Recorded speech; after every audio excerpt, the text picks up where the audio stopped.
देना। दया करना हमारी आत्मा में शुद्धता देना।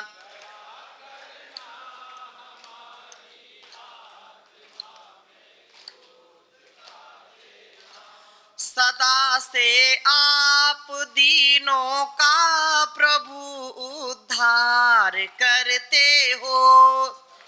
से आप दीनों का प्रभु उद्धार।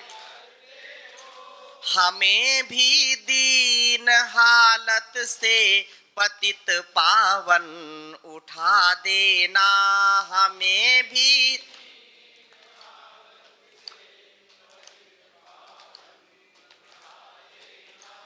दया कर दान भक्ति का हमें परमात्मा देना।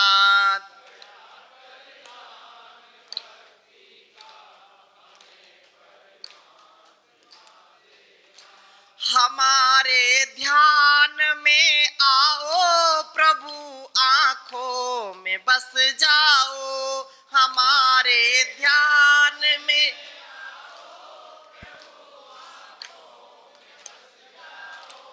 अंधेरे दिल में आकर के परम ज्योति जला देना। अंधेरे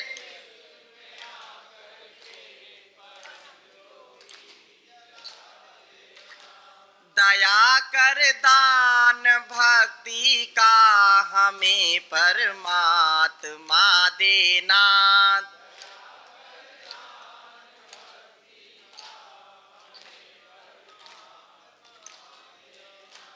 बहा दो प्रेम की गंगा, दिलों में प्रेम का सागर।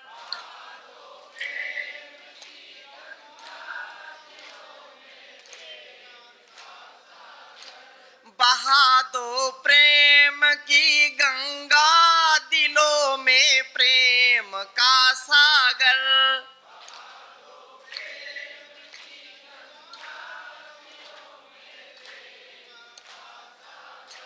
हमें आपस में मिलजुल कर प्रभु रहना सिखा देना।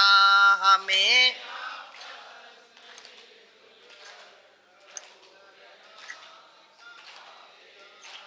दया कर दान भक्ति का हमें परमात्मा देना।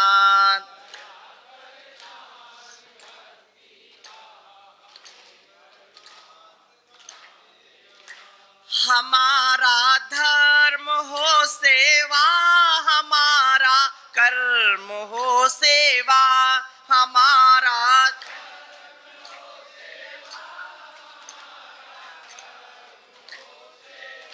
सदा ईमान हो सेवा, व सेवक चल बना देना। सदा ईमान सेवा व सेवक। दया कर दान भक्ति का हमें परमात्मा देना।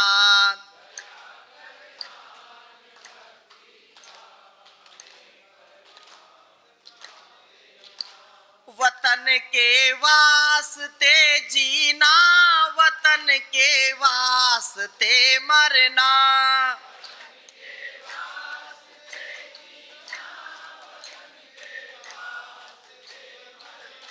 वतन के वास्ते जीना, वतन के वास्ते मरना।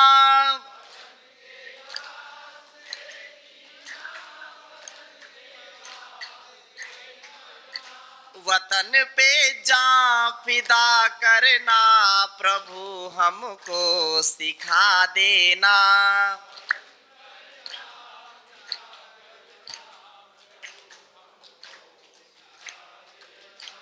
दया कर दान भक्ति का हमें परमात्मा देना।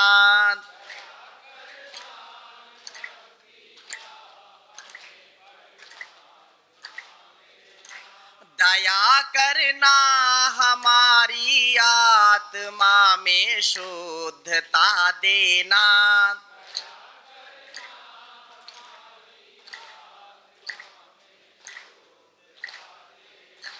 दया कर दान भक्ति का हमें परमात्मा देना।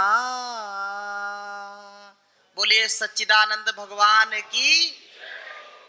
तो एक बात सदा स्मरण रखना कि मैं जो कुछ कर रहा हूं ये केवल अपने लिए नहीं कर रहा हूं। मैं योग कर रहा हूं, करा रहा हूं, मैं सेवा कर रहा हूं, करा रहा हूं, तो ये इतना गहरा संस्कार है कि ये राष्ट्र निर्माण का कार्य कर रहा है। इससे आप युवाओं को, युवतियों को नशे की लत से बचाएंगे। इससे आप उनको व्यभिचार, दुराचार, भ्रष्टाचार से बचाएंगे। इससे आप उनको गलत विचार से, गलत संस्कार से बचाएंगे। इससे घर परिवार उजड़ेगा नहीं, बसेगा। इससे जीवन में सुख, शांति, आनंद आएगा। इससे हमारी सनातन ऋषि परंपरा, हमारी वैदिक परंपरा, हिंदुत्व की परंपरा ये अक्षुण्ण बनी रहेगी। हम कभी भी किसी के आगे घुटने नहीं टेकेंगे, ना बीमारियों के आगे, ना इस संसार की महामारियों के आगे। नहीं तो बड़ी दुश्वारियां हैं, बीमारियां हैं, महामारियां हैं, कोई माई का लाल बचा नहीं सकता। अपने आहार, विचार, व्यवहार को शुद्ध करके हमको जीवन और जगत के आगे बढ़ने का सामर्थ्य प्राप्त करना है। और संगठन की सेवा में भी हमको प्रीतिपूर्वक, आप यहां पर जो 5-6 जिले भी आए हैं, कोटा, सवाई माधोपुर तो है ही है, बूंदी, झालावाड़, बारा, भरतपुर, डींग, गंगापुर सिटी, आप सबके लिए एक बार जोरदार अभिनंदन करें। आप पूरे अपने जिले का मार्गदर्शन करते हैं और इस प्रकार से आपको जीना है कि आपका प्रिय आचरण लोग करें, आपके अनुकरण में, आपके अनुसरण में लोग रहें। और देखो, दुनिया तो कुछ ना कुछ कहेगी। जो लोग डरते हैं कि लोग क्या कहेंगे, वो कुछ नहीं कर सकते जीवन में। अरे क्या होगा, लोग क्या कहेंगे। अरे बुरा काम करते समय याद नहीं करते, अच्छे समय में अरे लोग क्या कहेंगे, अरे इसमें क्या। भाई लोग तो कुछ ना कुछ कहेंगे, लोगों का काम है कहना, लेकिन तुम आगे बढ़ते रहना, चलते रहना। गाली भी देंगे तो सह लेना, क्योंकि ये धैर्य का, ये एक कवि ने बहुत सुंदर बात कही।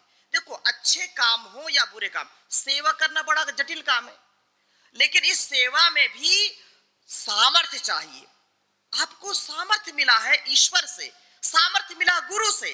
अरे गुरु ने हमारा चयन किया है, हमको निमित्त बनाया है। वो ईश्वर ने हमको चयन किया है कि अपनी देश, अपनी संस्कृति, अपने समाज की हम रक्षा कर सके। ऐसा विचार, ऐसा व्यवहार हमारे लिए है, तो हम घबराएं क्यों। गाली देने वाले देते रहे, अपना काम आप करते रहो। देखो, जिसका जो काम, एक तो कहानी आपने सुनी है, एक सन्यासी नदी में नहा रहे थे, नदी बह रही थी, एक बिच्छू बहता जा रहा था, तो उसने उसको सोचा कि इसका जीवन बचा लेता हूं। उसने उसको उठाया और बाहर फेंक दिया सूखे में कि अब तो ये बच गया, लेकिन उसको डंक मार दिया। वो हाथ ऐसे करने लगा, देर बाद देखा कि वो फिर वहीं पानी में आ गया।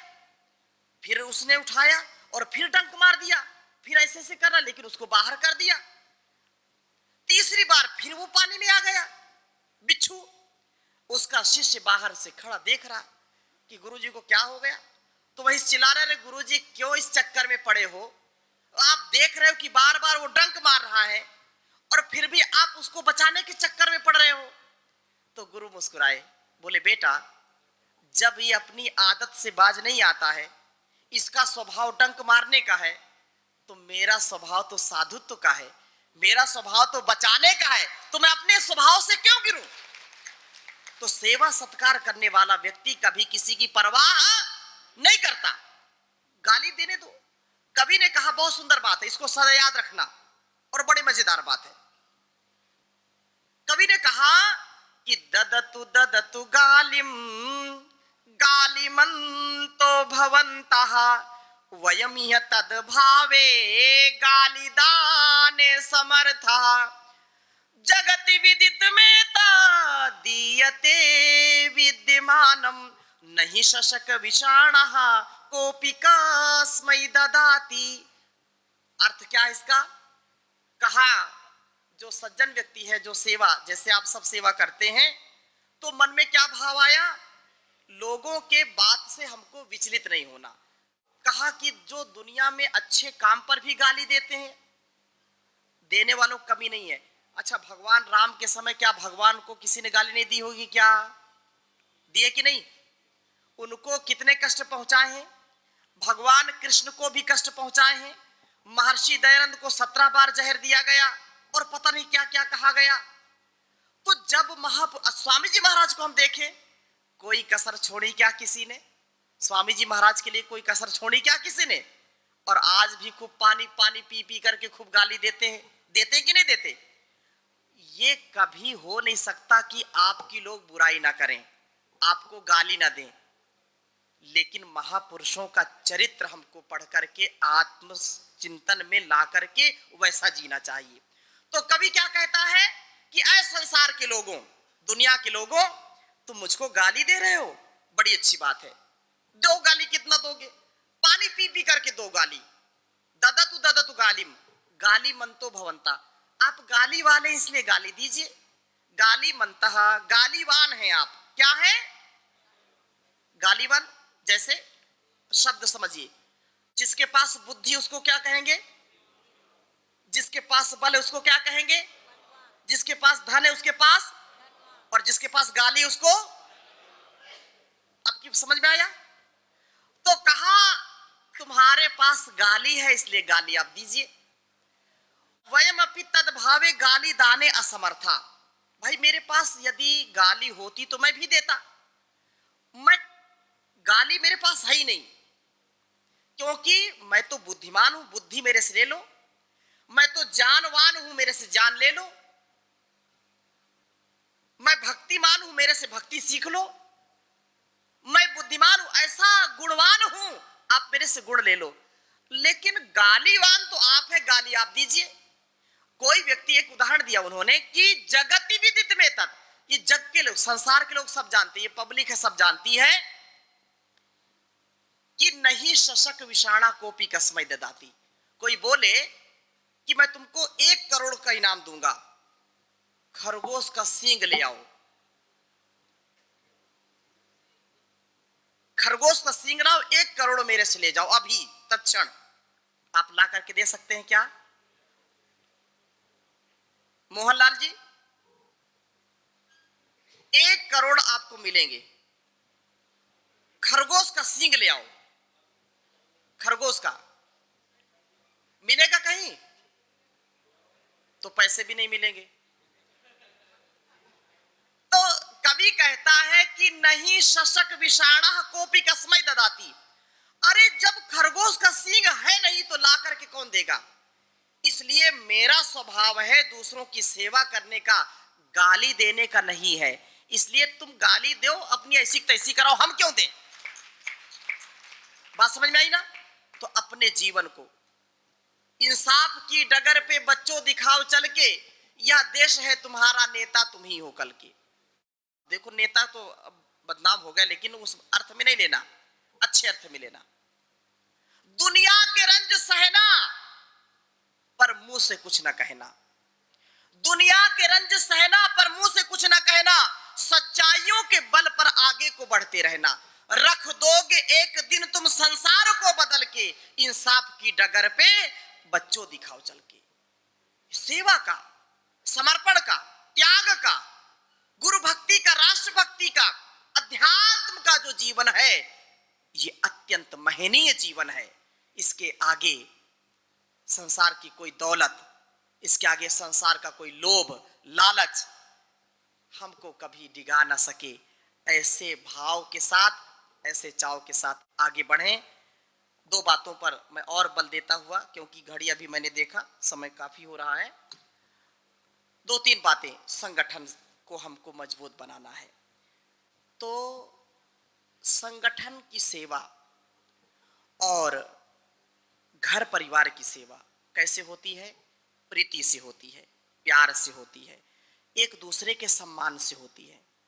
हम जब दूसरों का सम्मान करेंगे, सेवा करेंगे, सत्कार करेंगे, परोपकार करेंगे, स्वार्थ से नहीं परमार्थ से युक्त होकर के, आलस्य नहीं, प्रमाद नहीं, प्रवास के साथ, विवाद नहीं, संवाद के साथ, जब हम अपने संगठन को विशुद्ध रूप से सात्विक भाव से, without name fame, without no ego no ignorance, अहंकार की भावना से दूर जाकर के जब परोपकार की भावना से युक्त होंगे तो हमारा घर परिवार संस्थान संगठन मजबूत होगा कि नहीं होगा?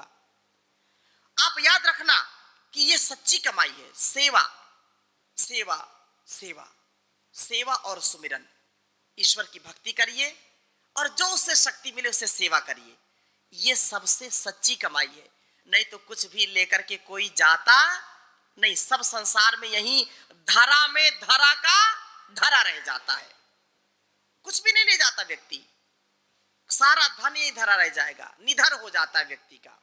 इसलिए सच्ची कमाई है आपका किया हुआ पुण्य, आपकी की हुई सेवा, जो कुछ भी हम सेवा करते हैं उससे हमको शक्ति मिलती है, उससे हमारा जीवन बहुत अच्छा होता है। तो पूरे सवाई माधोपुर में तो पांचों तहसीलों को इतना आपको मजबूत बनाना है कि हर तहसील में लोग योग करने वाले हों, अपनी हिंदू परंपरा सनातन परंपरा को आत्मसात करने वाले हों और संघे शक्ति कलौ युगे, हर तहसील में, हर ग्राम पंचायत में अपने हजारों की संख्या में कार्यकर्ता हो, एक अध्यात्म का, क्योंकि ये देवभूमि है, यह त्रिनेत्र गणेश जी का धाम है, तो गणा नाम ईशा गणेशा, हम ऐसे संस्कारों से सबको युक्त करें। कोई भी व्यक्ति रोगों से ना मरे, किसी भी व्यक्ति की अल्प आयु में मृत्यु ना हो, जितना हम कर सकते हैं। ज्यादा आपको गंभीर कोई लगता है कि यह व्यक्ति बड़ा गंभीर है, रोग हो गया इसको, तो कैसे इसको ठीक करें? आप यहाँ पर रवि जी हैं, हमारे रजत जी हैं, हमारे मोहनलाल जी हैं, इनसे आप संपर्क कराइए, योग कक्षाओं को बढ़ाइए। हर योग कक्षा में 50-100 लोग उपस्थित होने चाहिए। हर मोहल्ले में, हर पार्क में लोगों को बुलाइए। रोग से ग्रस्त लोग हैं। अभी प्रभात में ही चर्चा हम कर रहे थे, हमारे यहाँ पर कितने लोग चिकित्सक भी आए हैं, कुछ अभी चिकित्सक हैं क्या, डॉक्टर? प्रभात में कम से कम 12-15 डॉक्टर योग कक्षा में थे और बड़े अच्छे यहाँ के डॉक्टर थे। उनके यहाँ वो सेवा कर रहे हैं लेकिन अध्यात्म से भी जुड़े हैं। कुछ डॉक्टर बहुत सात्विक हैं, वो योग की बातें करते हैं, आयुर्वेद की बातें करते हैं और इमरजेंसी के लिए एलोपैथ भी लिखते हैं, उनका स्वागत है। लेकिन हम याद रखें, इमरजेंसी में आप एलोपैथ का प्रयोग करें, बहुत ज्यादा डैमेज स्थिति है तो आप इनसे संपर्क करके, योग कक्षाओं में संपर्क करके आप वेलनेस भेज दीजिए, हरिद्वार भेज दीजिए। जो लाखों रुपए खर्च करके भी व्यक्ति का जीवन नहीं बचता है और वो तड़पता है, किडनी के रोग हो गए, लीवर के रोग हो गए, भयंकर रोग हो जाते हैं, हर घर में किसी न किसी को डायबिटीज हो जाती है, तो आप उनको योग कक्षाओं में इंटीग्रेटेड योग कराइए। योग से बहुत रोग नहीं होंगे और वो धीरे धीरे अच्छे हो जाएंगे। यहां पर पतंजलि चिकित्सालय है ना, आप सबसे मैं निवेदन करता हूं कि योग कक्षाओं को बढ़ाइए। जितने चिकित्सालय हैं, जितने मेगा स्टोर है, जितने आरोग्य केंद्र है, ग्रामीण केंद्र है, सब में एक पर्चा लगाइए जिसमें योग कक्षा कहां चलती हैं, योग शिक्षक का क्या नाम है, उसका मोबाइल नंबर क्या है, वो संपर्क कर सके। योग सबको सिखाइए बड़े बड़े रोगों से बचने के लिए। और योग कक्षा का स्थापना किसने किया है? बहन ने किया है तो बहन का नाम लिखिए, भाई ने किया है तो भाई का नाम लिखिए। कितनी कक्षाएं चलती हैं उसका पूरा लेखा जोखा राज्य स्तर पर पहुंचाइए, फिर राज्य स्तर से केंद्रीय स्तर पर पहुंचेगा। संवाद करिए रोज, संवाद में कभी विवाद नहीं होता, प्रवास में प्रमाद नहीं होता, तो उससे संगठन की मजबूती होगी। और अगली बार मुझको बुलाएंगे कि नहीं सवाई माधोपुर? तो अगली बार जिस मैदान में योग हुआ था, क्या नाम उसका, तो उस मैदान में कम से कम जब 3-4 दिन का शिविर हो तो पूरा मैदान भर जाए और फिर परम पूज्य गुरुदेव का भी आगमन सवाई माधोपुर में हो, ऐसा कार्य आपको करना है। परम पूज्य गुरुदेव यहाँ के योग योद्धाओं को, यहाँ के समर्पण को देख करके आह्लादित हो जाए कि योग का कार्य सबसे ज्यादा सवाई माधोपुर में, राजस्थान में हो रहा है। हिंदुस्तान के कोने कोने में यहाँ की आवाज जानी चाहिए, ठीक है ना? तो सब मिलजुल करके ऐसे इसको करें और तहसील तहसील जाकर के, ग्राम पंचायत जाकर के लोगों को जागरूक करें। छोटे बच्चों से लेकर के बड़ों तक का योग का जब शंखनाद होगा, सबको आरोग्य मिलेगा। और स्वदेशी का आप प्रचार करें, भारतीय शिक्षा का प्रचार करें, भारतीय संस्कृति का प्रचार करें और रोज स्वाध्याय करें। एक प्रॉमिस करेंगे, हाथ उठाइए सभी। मैं संकल्प लेता हूं, बहने बोलेंगे लेती हैं संकल्प, ठीक है ना, कि अपने मानसिक और शारीरिक, पारिवारिक, सामाजिक, राष्ट्रीय एवं वैश्विक सभी रोगों को दूर करने के लिए, दुखों को दूर करने के लिए, द्वंद्वों को दूर करने के लिए नित्य प्रति 2 से 2.5 घंटा योग करूंगा, कराऊंगा। अपनी संस्कृति की, अपने संस्कारों की रक्षा के लिए तन से, मन से, धन से, संसाधन और जीवन से सहयोग करूंगा। मैं कभी भी समस्या नहीं, समाधान बनूंगा। ये मेरा संकल्प है। परमपिता परमेश्वर इसको पूर्ण करने में सहयोग दें, शक्ति दें, भक्ति दें, दिव्य मति दें। बोले भारत माता की